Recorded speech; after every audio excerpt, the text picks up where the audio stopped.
Cheers. I want to talk about this rail system.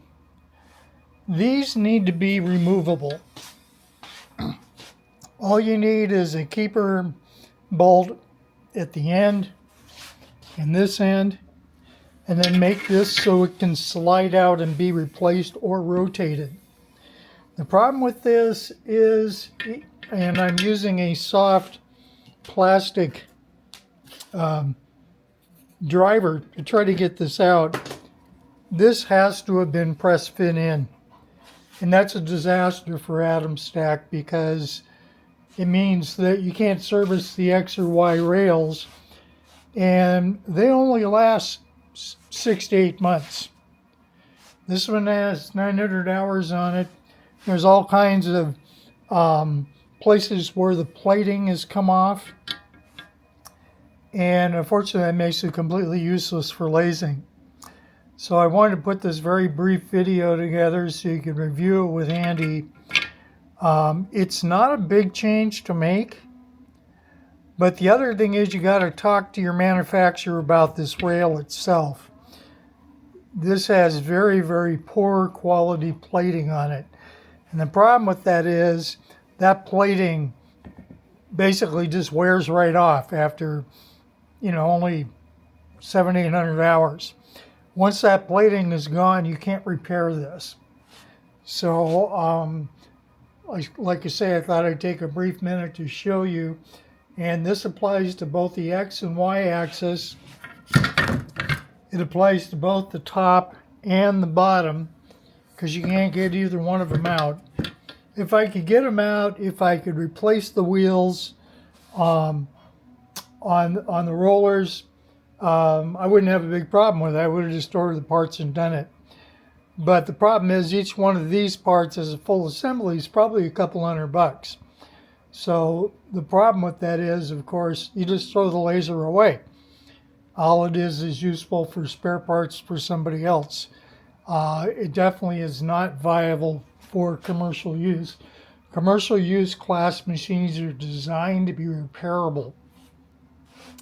So I'm hoping you will listen carefully to the discussion and understand a very simple change could fix this, enable all of your folks to repair their own, and it really cut down on your inventory for repair parts, because you just be carrying rails and rollers. The rest of the stuff doesn't wear, versus having to actually probably take units off the assembly line and scrap them in order to get parts.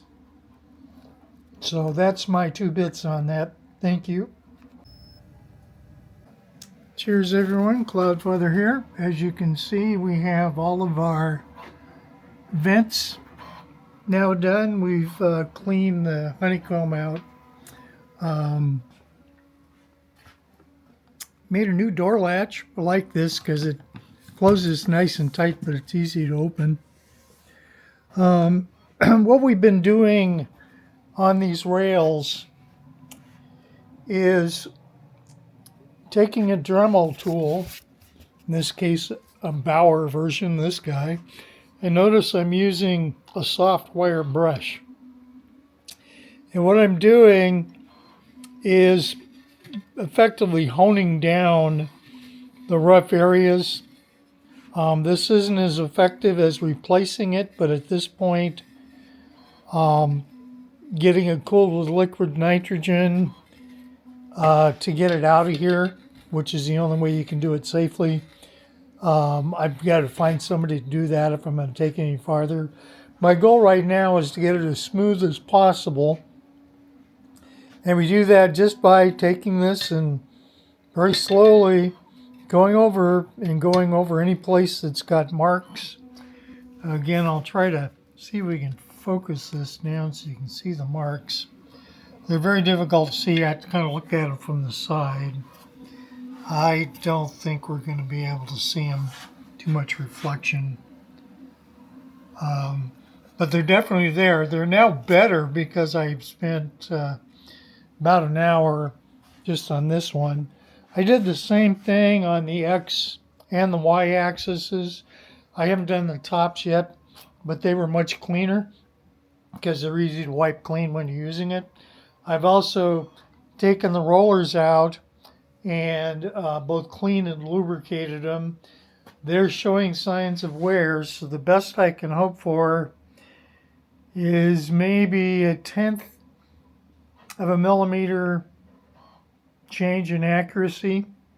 So they've worn that much in 970 hours. As you can see, I have the wiring harness about halfway replaced. I wanted to spend a minute showing you a few pieces here. So the first thing we're going to do is flip this guy up. And if you can see right here, note carefully where the clip is and that we folded it around so there's no binding here. So that's where those connectors go. And then you can just follow it down. There's the limit switch. And it comes down to this mounting point right here on the harness. And so we're going to put the X-axis back on as soon as we've wiped everything down. And then we'll see if we can get the laser to run. Okay, so we're going to take our dremel tool and make sure all this is in the frame. There's enough of it at least so you can see. And what I'm doing is first I clean the side of it out at an angle. And I'm trying to get all the wear surfaces clean.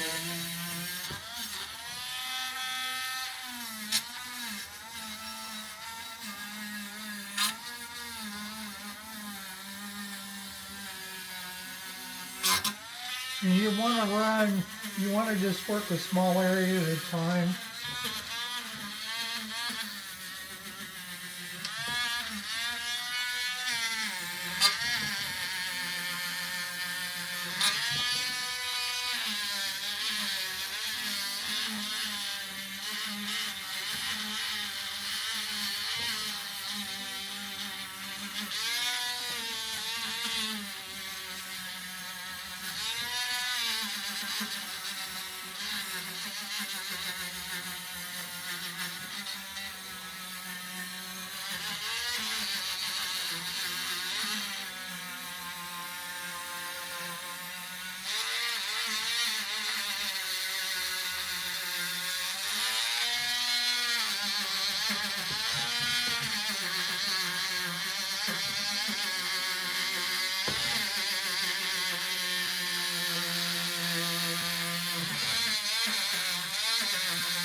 Okay, so that completes the scoring or the polishing of materials.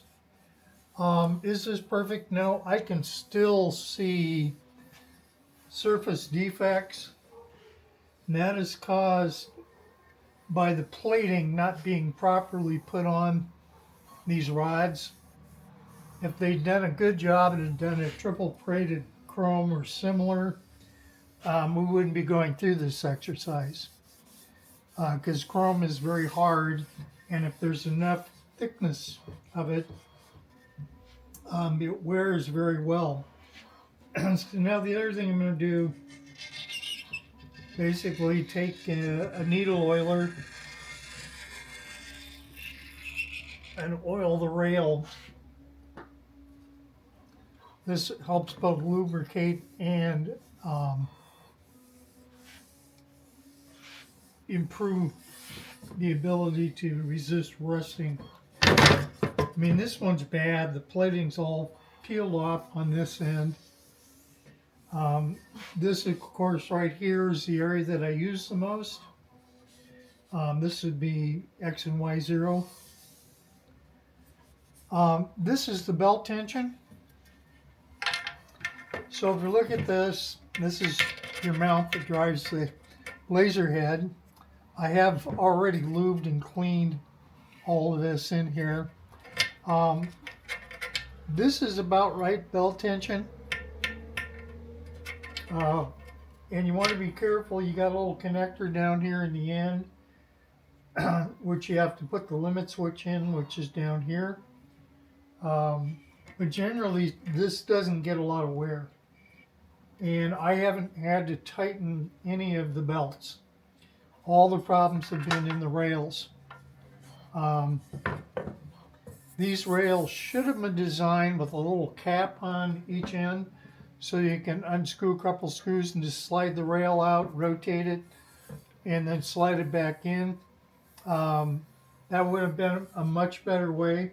And then the quality of the rail itself is, you know, to wear out in 9 months, 900 hours, that's laughable.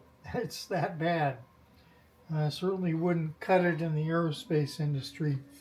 So now to put the roller back on, it'll slide right on. And what you want, yeah, see there's still rough spots right there.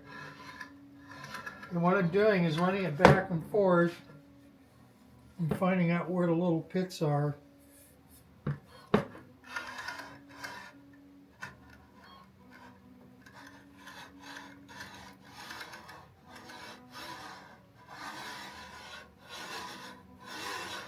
It's running pretty smoothly now. I'm going to put some more lubricant on here.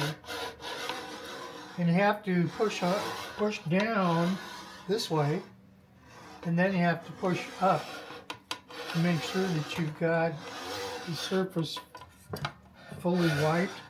And so you should be able to do that with it. And you can still hear the noise.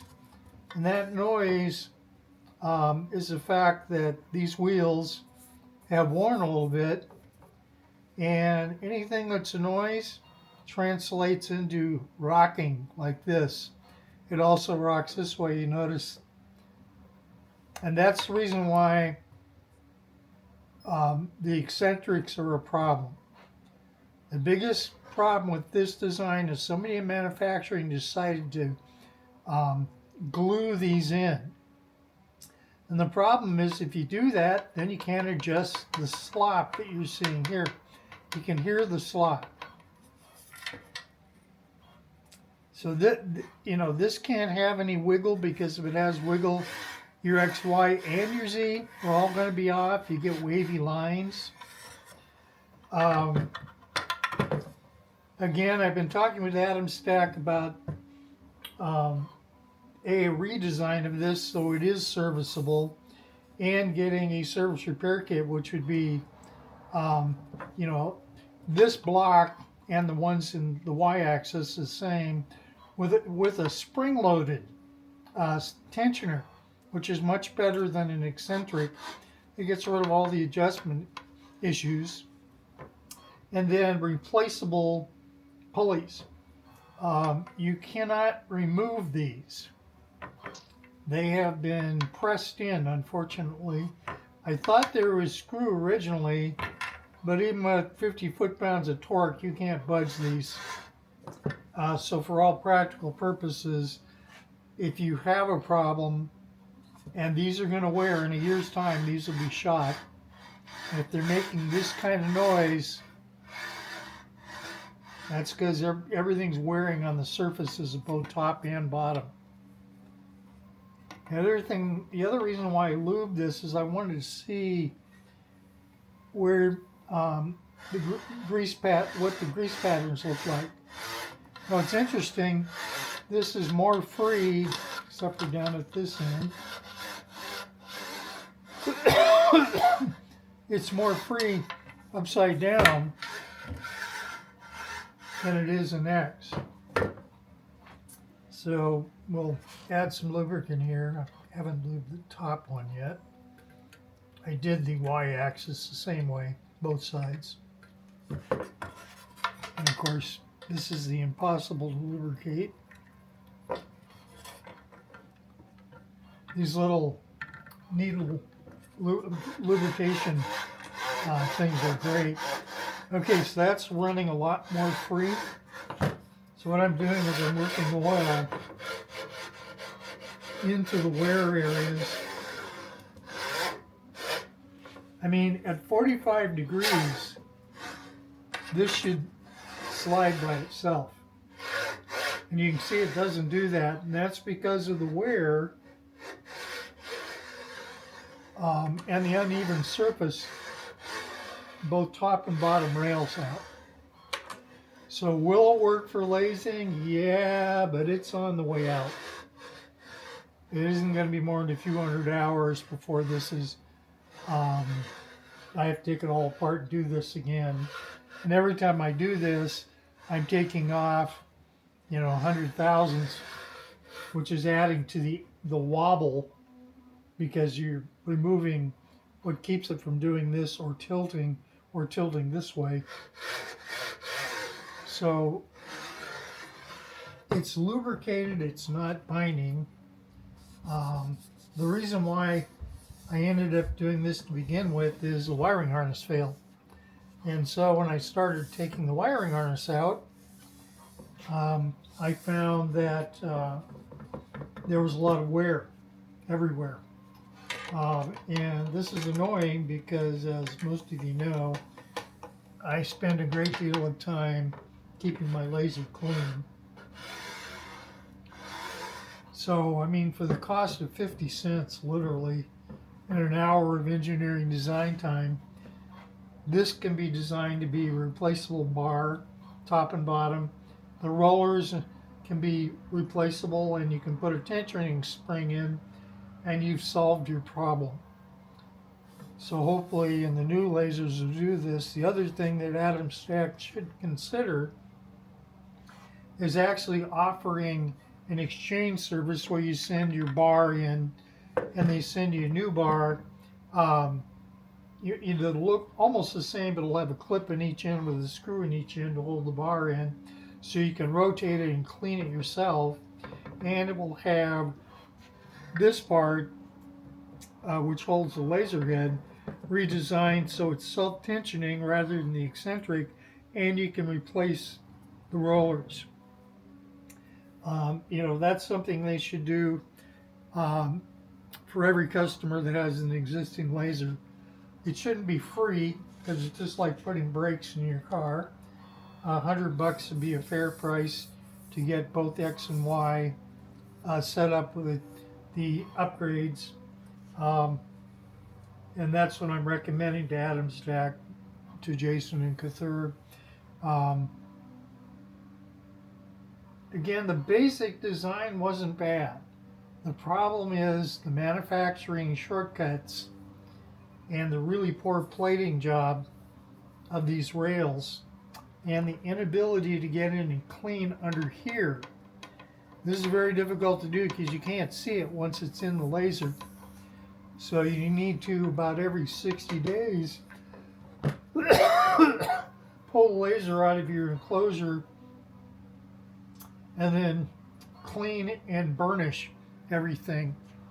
The other thing to think about is this is the tip I use is a very soft steel brush running at slow speed on a dremel-like tool. If you use anything more than this, you'll destroy what's left of the coating. You know, this is meant to basically give it about an 800 grit finish without getting sandpaper grit in here. You definitely don't want to use sandpaper. So this is the right way. The other option is to use a brass brush. The brass is not quite as effective because it's not hard enough to clean the impurities off the surface. So this little steel one works real well if you're gentle with it. So now we're going to go ahead and see if we can get everything put back together. So we'll check back in a few. Let me turn this down just a little more. You can kind of see what we're doing here.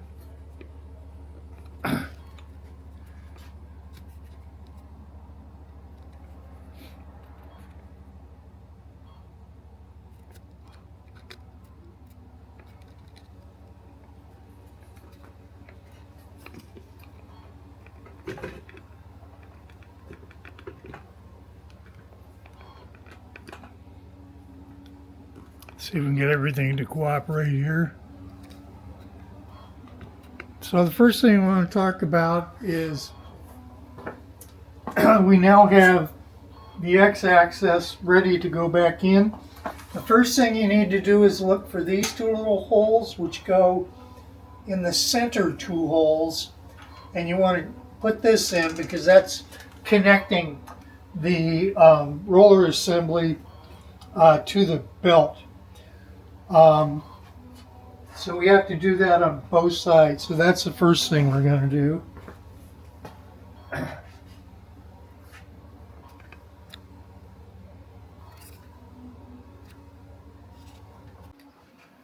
Okay, as you can see, both on the right and left hand side, we put the two screws in the center, which are right here and here, and we've attached the drive belt block to the roller assembly. So the next piece is actually to put the screws in for the X-axis. So we're going to lift this up over here, and it'll slide in just like that. If your laser is in good adjustment, you should have exactly the same distance from here to the end on both sides. If that's not the case, you need to adjust the drive gear, which I'll show in a minute because I'm going to adjust mine even though I don't think it needs adjustment. And this will ensure that you can pass Dave Clackerly's 45-degree test. Thanks, Dave, for your great feedback on that. That and your Z-Focus video were extremely helpful in terms of solving quite a few minor laser issues. Okay, so that's how you put in that side. We'll repeat the process over here.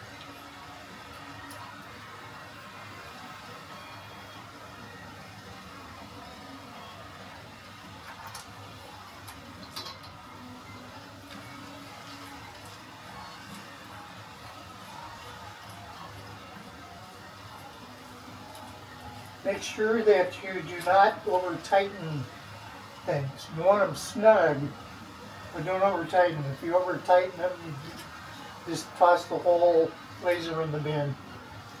These are not designed to be roughly handled. The other thing is, if you over tighten things, very possibly you'll get a very difficult to find noise in the rollers.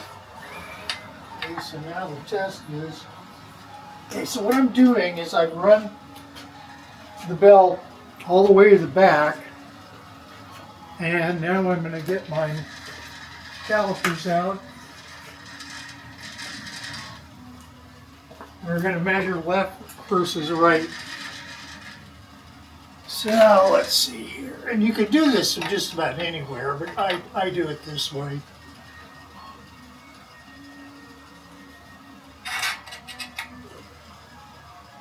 Do it to the outer edge. So that's 74.02. And that is also 7402. So what this means is that the drive belts are precisely aligned, which is what you want. If it's off even just a little bit, you get binding in the y-axis. Now the x-axis doesn't have that problem. It's because there's only one. In the y-axis you have two. So the next thing we're going to do is check the drive gears, and I have to move the camera here so we can see what we're doing.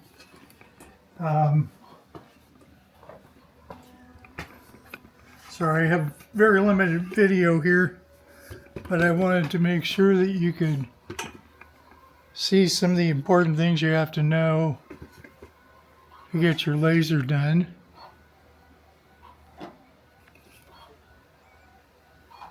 There we go. That should allow us to look at the drive gear. So this little nut right here, there's two of them. So this and this have to be tight. This is a round axle, and it's also round in here. This is your coupler to the Y servo. You have the same thing on the other side. The belt tension, this is normal. You know, it's not slipping, it's not overly tight. The other thing is you want to check these four screws to make sure they're tight. If the two here, and two here are slipping, if they're slipping here, over here, here, or here, then you're going to get binding in your y-axis and you get really crappy prints. Now the other thing I'm doing is I'm taking my finger and rolling the gantry slowly towards me, and what I'm feeling for is any binding or difficulty in the y-axis motion. I'm also watching to make sure things like the wiring harness are not clipping and so on. They come very close to the x-axis motor, so I'm probably going to add a cable tie down there. So what I'm doing is checking clearances all up and down the y-axis with the cable, because you don't want any binding there. It just tears your steppers up. It also destroys your gears and belts. Okay, so we're good there. Now this is X and Y0. So your maximum wear, at least where I use mine, is right in here most of the time. And that's the area that you need to keep clean. And probably every 90 days you've got to go through and take the whole thing apart like I've done. And use the Dremel tool with the steel wire brush and just very gently clean everything, then wipe it down with gun cleaner and then oil it. The gun cleaner helps get all of the biomass and other residues off of the metal, which is why we use it to clean guns. It also removes powder residue and things like that, which we don't have in this environment. And it's also a fairly good lubricant. But I also use the gun oil because the materials that the bars are made out of are basically the same thing a good quality pistol has. So again, things to remember is make sure the two screws on your left and your right and your left drive gear are tight. Make sure that you run the y-axis all the way up to max, and then measure from the back of the pulley or the bar. And the only thing you're looking for is to make sure that they're exactly the same length when they're all the way in Y max, all the way pinned to the limit. If they are not, just unscrew about a turn on each of the drive gear ones, and then just move the bar with your finger until you get it exactly right. Then tighten those back down. Again, if Atomstack had used a double bevel axle, you would never have alignment problems in the Y. The other thing that should have been put on this system is an automatic belt tensioner for both X and Y. All it is a pulley and a spring that keeps the belt at a constant tension. The importance of that is, first of all, it breaks up subharmonic frequencies, and those show up in your laser, particularly when you're doing high definition graphics. You see wavy lines or circles that are not quite round. Part of the cause of that is the fact that either things are not synchronized or a little binding. You've got bumps on the rollers. You got bumps on the pulleys, the wheels. Those are all things that really, you can mess up a lot of nice material and not quite know why. Well, that's the reason. So I'm basically done right now with finishing up and getting the alignment of the Y-axis. I've got the X-axis in. I've got everything torqued down properly. I have good motion in it. There's no binding in the Y or the X-axis. I need to connect this up down here, which I'll do here in just a second. So I'm ready to start reassembling, both finishing the cable harness and also putting the Z focuser back on the X-axis. So we're making progress, and I'm hopeful. I know that from a mechanical engineering perspective, we're going to have, I'll use the term, more noise in the system because of the wear in the bearings. It means they're going to be vertically and horizontally sloppy, and you see that it makes little ovals. Same thing when you're doing astrophotography and you have to align or collimate your telescope. You're basically solving the same problem. I'm hopeful that the polishing and brushing of the rails at least gives me another 90 days. Unlike most people, I do mostly engineering work with my laser, so it's very important to have extremely tight accuracy. And when the unit was new, it was good, but the problem is the quality of materials used and the method for which the materials were applied to the gantry frame. Those are two things that are actually quite easy to fix, but Atomstack needs to step up and do that. Otherwise, you got a laser that runs about 800-900 hours, and the accuracy gets so bad that even though the laser is working, the gantry is wasted. So we'll be back in a few. We're going to go attach the rest of the wiring harness and get the head mounted. Okay, we're back. As you can see, we've got the wiring harness basically screwed in. We got a lot of work to do to check the wiring harness for clearance problems. We have the X-axis straightened out. We're going to do the Dave Quackler relay test here. And you can see it passes. And remember, this focuser has 6 bolts. You have to move the focuser up and down to expose them. You want to do the bottom 2 first. So we'll be looking along here for any issues with binding cables and so on. We'll go through and make adjustments. And then at that point, we're ready to put the laser back in the enclosure. Okay, we're back. So we got the wiring harness in. We've made sure that we have no dragging in the Y or in the X. I ran the tubes around the outside because it gets too tight in here. It's almost impossible to put that rubber tube in there. It took me over an hour just to get the bottom one done there. And if I had to do it over again, I'd do it this way. The other thing is, with the tube run this way, it's much more flexible has a lot less binding. So there's less stress on both axes with that. Again, down here are your most important connectors, and when you have intermittent problems, flip the laser over and make sure that all three of those are plugged in. I've talked to quite a number of people who had intermittent problems, and when they finally did this is what solved it. The other issue are the barrel connectors, and any laser manufacturer uses these is just asking for trouble. This should have been a single modular plug to the power supply.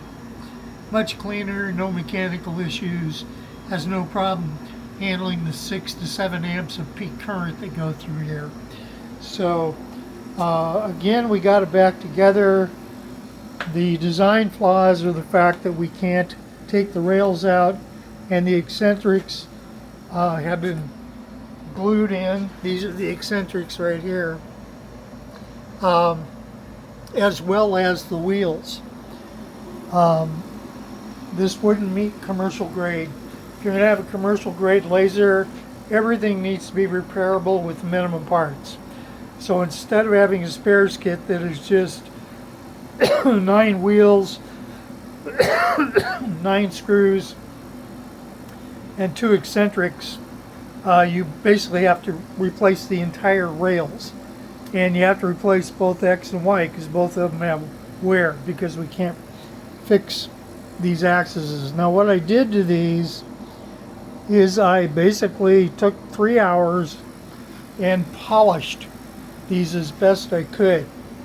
The problem is now base metal is exposed because the laser, because of the eccentrics not being adjustable and not being spring loaded, because the factory over tightened them, they just wore the crap out of the bars. And you cannot clean these underbars unless you flip the laser over and get in there and scrub it. Another thing would probably work in that is Scotch-Brite. The other challenging area is the little connector in there for the limit switch over here. You have to take those 2 screws out, pop this guy out, and that'll give you enough room to take a forcep and put it in. This is the other limit switch right here. That one's easy to get at, so there wasn't much problem there. Again, the wiring harnesses, I don't know why they continue to make them out of this brittle wire. That's why they break. And the other thing is, you see all those little crossovers and so on in the cable? That's why they break. If that was put in flat, so there was very little mechanical deviation, you'd have a lot less connector problems. So at this point we're ready to put it back in. I'll be back in a few after we've got it back in the enclosure. Okay, we've got everything back in. I have checked for motion and clearance, so everything looks good there. We're gonna, you've noticed we've modified our filter so it's very easy to put the cables in and have a nice gentle curve. And I cleaned up the end of this wiring so the wiring flows better and there's no binding. I also put a tie clip down here. So now everything runs X and Y clean, other than the rough spots I just can't get off. So I'm waiting to hear from Atomstack in terms of what they're going to do under warranty to resolve my pitted rails and bad roller situation. But it looks like it's going to run, so I think we'll be okay. We'll do a test here and then we'll get back. Okay, we're going to go check a few things here. The first thing I'm going to do is make sure it connects. The easiest way to do that is to simply tell it to move somewhere.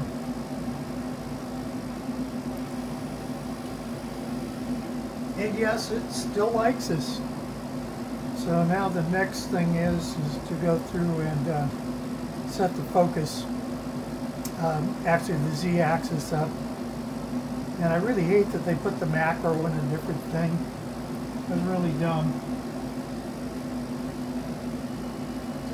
So what I'm doing is I want it to fail first. That way I can tell if the limit switches are working or locked up. Okay, so what we will see in the display in a minute when we go back to the console is alarm 9. And the reason is it's not far enough down. So what we do is we manually bring the laser up.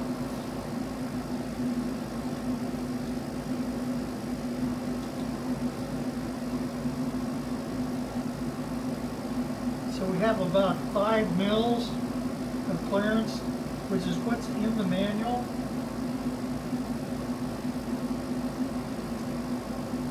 What I'm doing is manually bringing the focus up. So I have a 5 mil cap.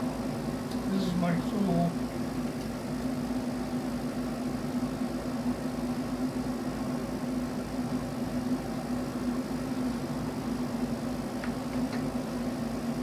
Then what we do is we take the laser. Notice I put new knobs on here.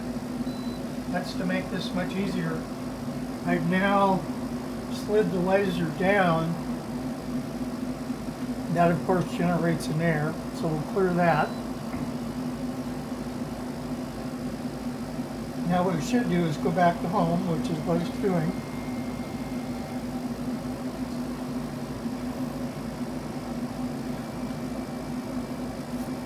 Dirt on my mouse.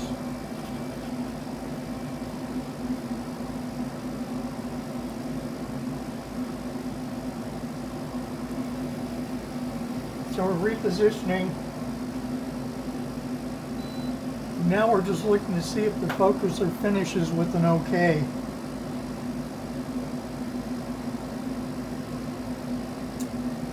And lo and behold, we're all set. All we have to do is tighten down the knobs. And it looks like our laser is going to be back in operation.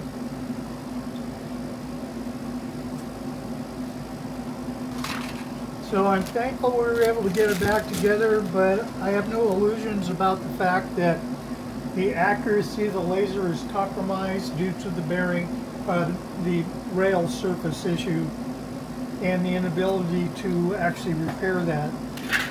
So that's something to think about if you're considering buying. The first question to ask is, let's see your spare parts. If you can't get a spare part for everything that's on your laser, don't buy it. Because your chances of getting it out of support after it's 6 months to a year old, which is when you're going to start seeing the failures, isn't very good. So that would be the one caution I would share with people. Generally, if you can get a part, you can fix it. Are parts going to last forever? No, they're going to wear.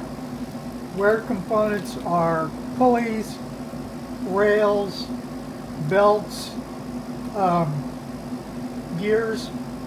Those wear. The laser itself, if you have a filter like I've got on mine and a blast shield on the bottom, and you have the 7.5 degree tilt to the front, that basically eliminates anything happening to your output lens. So that concludes the 100,000 mile rebuild. We got 973 hours before the chassis got so bad that we couldn't use it. So I'm hopeful that the changes we made will at least get me another 6 months out of it. Then we'll see where we go from there. Thanks for watching. Cloudfather out.